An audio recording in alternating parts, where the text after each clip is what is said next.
Magandang araw mga kaibigan.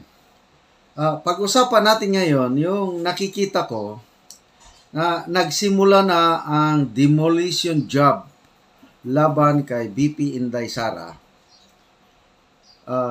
Related ito sa 2028 na presidential election. Meron ng klaro na tatakbo si Speaker Martin Romualdez.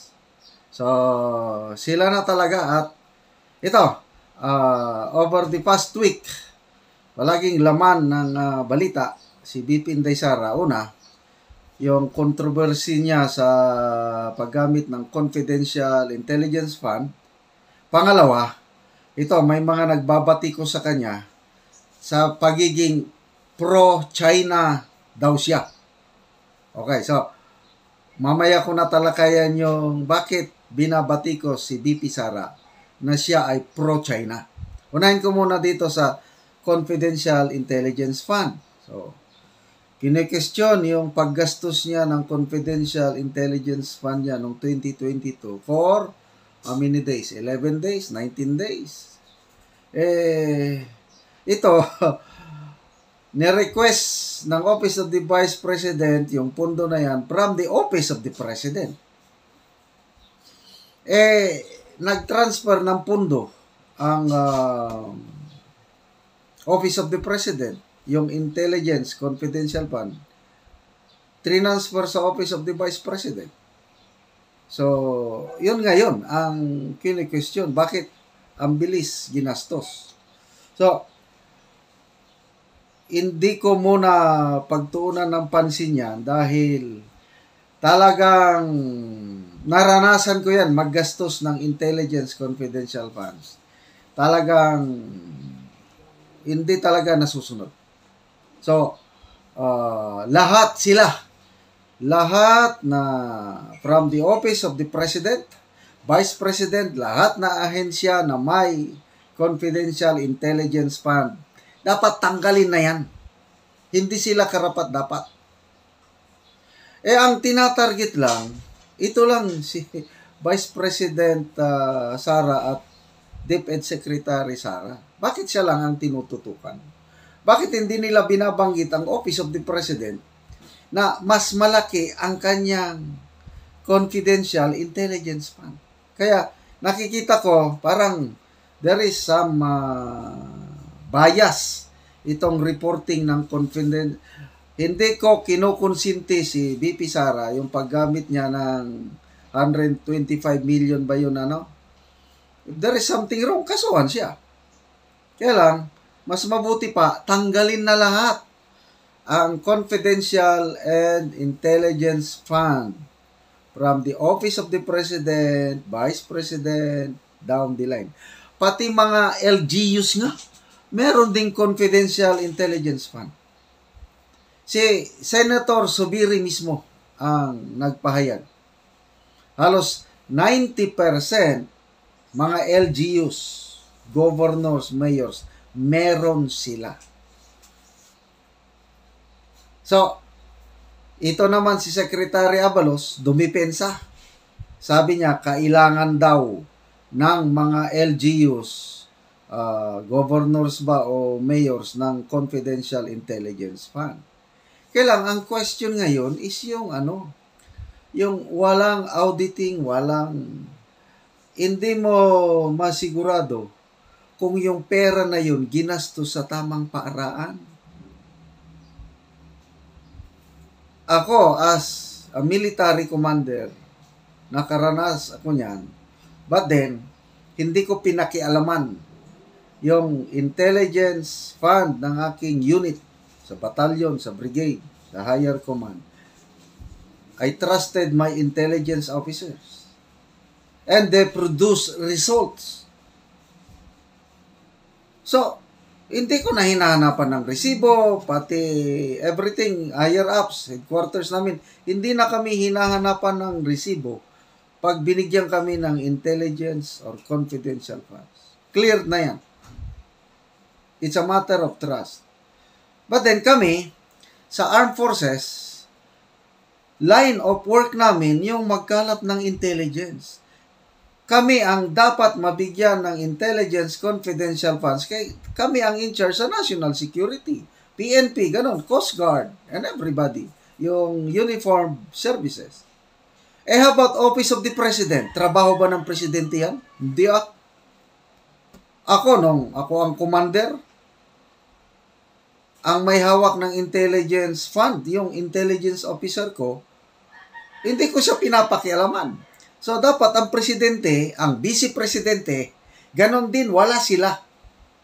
Ipaubaya nila ang gathering of intelligence, national security, sa mga ahensya na ang mandato nila is pangalagaan ng ating seguridad.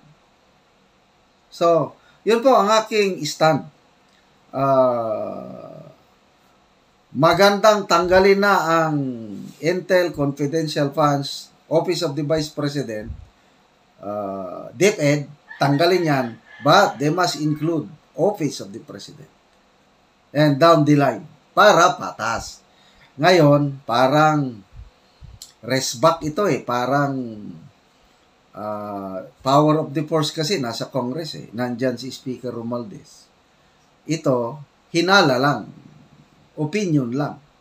Baka pinag-iinitan ni Speaker Romualdez si Inday Sara, BP Inday Sara, kasi ang parang nakikita niya, ginagamit ni BP Inday Sara yung confidential intelligence fund niya pag-set up ng mga satellite offices o ng Office of the Vice President, different areas of the country.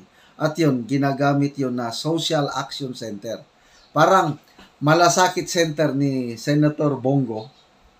Yung mga taong nangangailangan ng tulong, hospital man yan o mga emergency, lalapit sa Office of the Vice President.